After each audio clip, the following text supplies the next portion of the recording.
The key factor in immigration is the numbers. Almost nothing will have more impact on how you live the rest of your life in the United States, or the kind of country that your children and grandchildren live in, than how Congress sets these numbers. For the 200 years, from 1770 to 1970, this country took in about 250,000 immigrants a year. Congress brings a lot more than that today. And I'm going to show you the future that current numbers, if not changed, will give us. I find this to be an incredibly frightening future. Some of you are going to be angry when you see it. But please remember that if immigration is a problem, the problem is not immigrants. The problem is immigration policy and the officials who set that policy. If you're an immigrant, nothing I say here tonight is a criticism of you. You have the same stake in America's future as I do.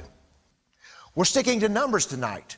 Good, solid, non-controversial numbers based on data and projections from the U.S. Census Bureau. Now, this was the United States at the end of the first census in 1790, when it found 4 million people. We grew incredibly rapidly from 1790 to 1915, just before World War I. The Census Bureau declared that we no longer had a frontier. The second 100 million grew much faster to 1970. What was the role of immigration in those first 200 million? Well, contrary to popular myth, we were never a country in which new immigrants and the burst immigrants were the majority of our population growth. The vast majority of our population growth always came from our incredibly high native fertility. Even at the end of this period, in the 1950s and 1960s, we were still running immigration that was around the average, 250,000. But all that changed after 1970.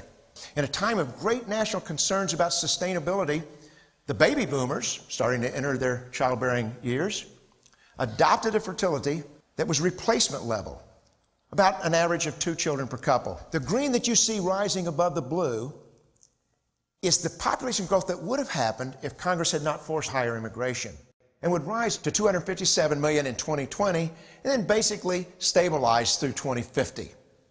This was the Earth Day vision that the class of 1970 had chosen.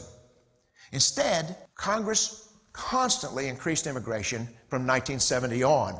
In the 1970s, Congress increased immigration levels from the 250,000 that was traditionally, and from the 50s and 60s, to 425,000 a year.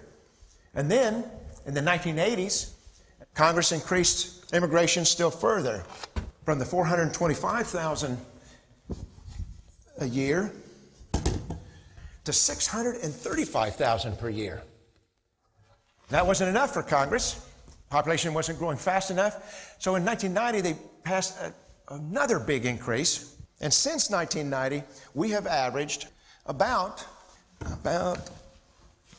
this is not the,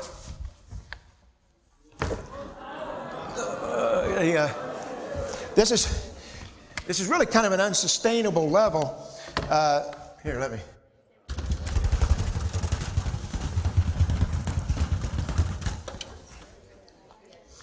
Since 1990, Congress has been running immigration at more than 1 million a year, 4 times higher than the traditional level. Now, this doesn't even include the illegal immigration. The American people never asked for any of these increases. Polls show that there was never a time when much more than 10% of the American people wanted higher immigration. In 1996, President Clinton's National Commission on Sustainability urged big reductions in immigration, back to something like traditional level, in order to allow the population of the United States to stabilize so we could be a sustainable society. But Congress ignored those recommendations. Now, this is what the census says actually happened since 1970. This is the actual population growth to 2010. The red represents the population growth forced by Congress and its immigration decisions. Instead of the U.S. never reaching the third 100 million, it reached the third 100 million before 2010.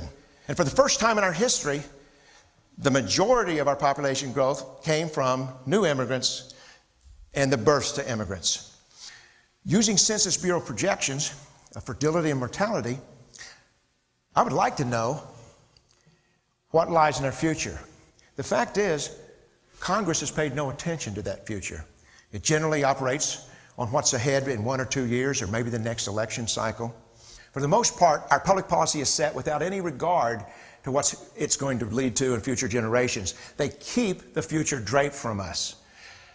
Let's see what's behind that curtain. As you can see, we are headed to add our fourth 100 million by 2040. And by the time today's college students enter the last phase of their career, in 2050, the Census Bureau data suggests we will have 437 million people in our national community. Look at the difference between that red line that Congress is taking us to and the green line, which was the choice of the American people through their own private decisions about their family size. Imagine how that changes the way this country handles its biggest problems. And of course, the trajectory doesn't stop in 2050, it moves on. Now let's see where we're headed by the end of this century. Let's move this 2050, let's move it over here, and let's go from 2010 to 2100. Oh my, it's off the charts again. We'd probably have to blow the roof off of this building. To see the top of this, let's pull this down, so instead of the 200 million, we'll start down here at 300 million. And as you can see, we will be adding our fifth 100 million in 2070 and our sixth 100 million just before the end of the century, before apparently hitting about 625 million people. That's approaching 500 million more people in this country than we had in 1970. Look around you. The people of the United States are not able to achieve the quality of life they want with 300 million people.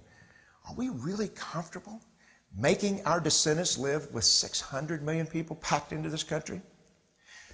This will happen because of our immigration choices today. This is not something that could be. It's not something that might be.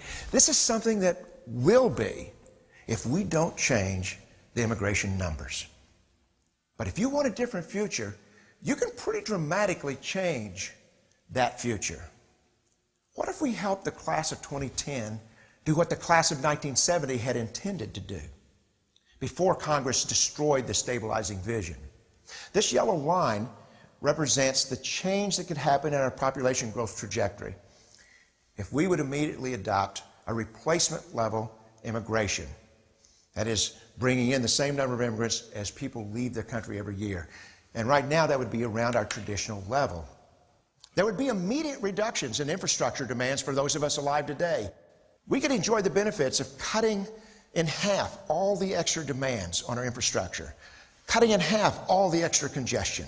By 2050, we would have 80 million fewer people to accommodate than if we leave the status quo immigration in place. 80 million, how much is 80 million? 80 million was the entire population of the entire United States when President Theodore Roosevelt was desperately trying to create national parks to keep those 80 million people from destroying the natural heritage of this country. Now we have 4 times that much. The difference in the scenarios becomes really astounding when you go out to the end of the century. The question is, do we allow immigration to double our population and add another 300 million into other communities at the end of this century? Or do we reduce immigration so that we hold the extra demands on our society to perhaps 1/4? The people living in 2100 will have no choice in this. That is a future that does not have to happen.